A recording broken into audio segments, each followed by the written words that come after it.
Today, there are at least 102 overseas police stations operating on behalf of Chinese authorities in 53 countries. 2 U.S. citizens were arrested in April in New York, Harry Liu Zhenwang and Chen Jinping. Both have been accused by the Justice Department of operating an underground police station out of a community center in New York's Chinatown on behalf of the Chinese government.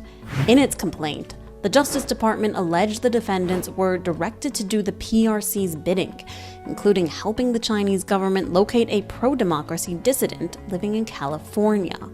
The People's Republic of China, through its repressive security apparatus, established a secret physical presence in New York City to monitor and intimidate dissidents and those critical of its government, Assistant Attorney General Matthew Olsen said in a statement following the arrests. He added that the PRC's actions go far beyond the bounds of acceptable nation-state conduct. We will resolutely defend the freedoms of all those living in our country from the threat of authoritarian repression. But it's hard to know the full extent of what their work entailed. The men last fall admitted to deleting text exchanges with the Chinese government after they learned the FBI was investigating the police station. Generally, these outposts aren't staffed by official police officers. On the surface, they operate as administrative centers servicing the needs of Chinese citizens abroad, issuing driver's licenses, and providing other consular-type services. They first began to appear in 2016 when pilot programs were launched overseas.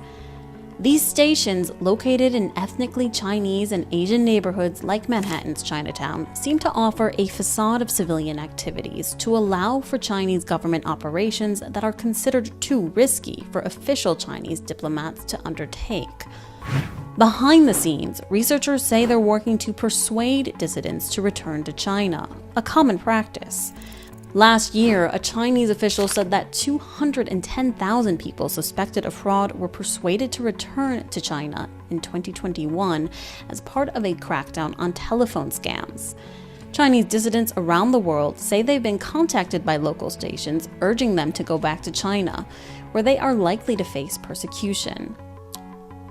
Likely prompted by the report published by researchers at the NGO Safeguard Defenders, many governments, Germany, the UK, Netherlands, and Canada, have been opening investigations into these outposts, although at a slower pace than many activists would like.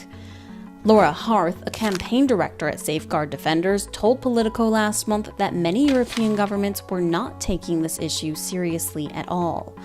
In the US, FBI Director Christopher Wray told a Senate hearing in November that he was aware of the New York operation and was very concerned about it.